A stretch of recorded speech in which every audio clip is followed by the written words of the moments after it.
thà kan pe tu kan pathian min thang chisi kau se kan za pi ten kan pathian thang chading dir khon po chadir ding kan som na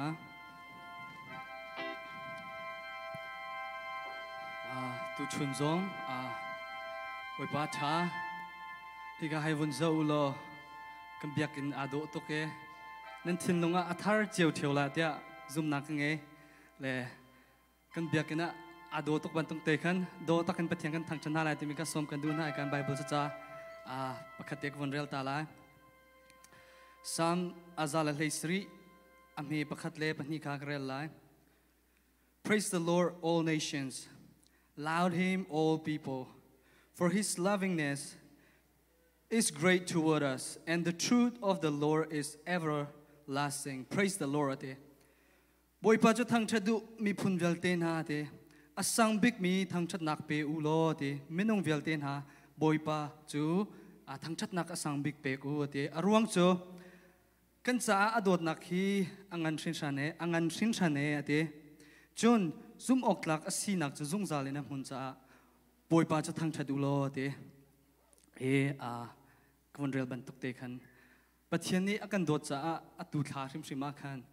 bia akan kam mi abia kam nak let lo in boy pa Jesu Christ kan cha kan pe ke chu cha chen volei lom tua boy pa atum tin khan boy pa kan thang chatna lai kalom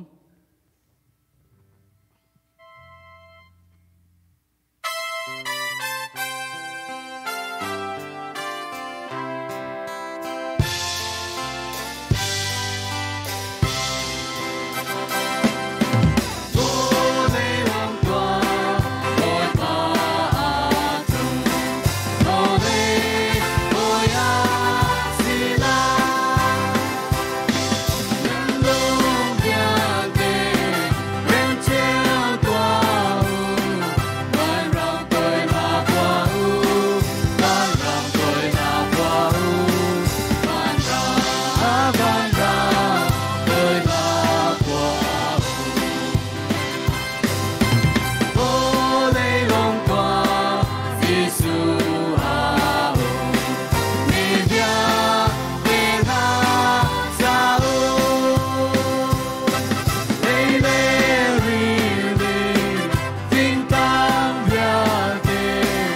Chung nung big tin kan thang trin halai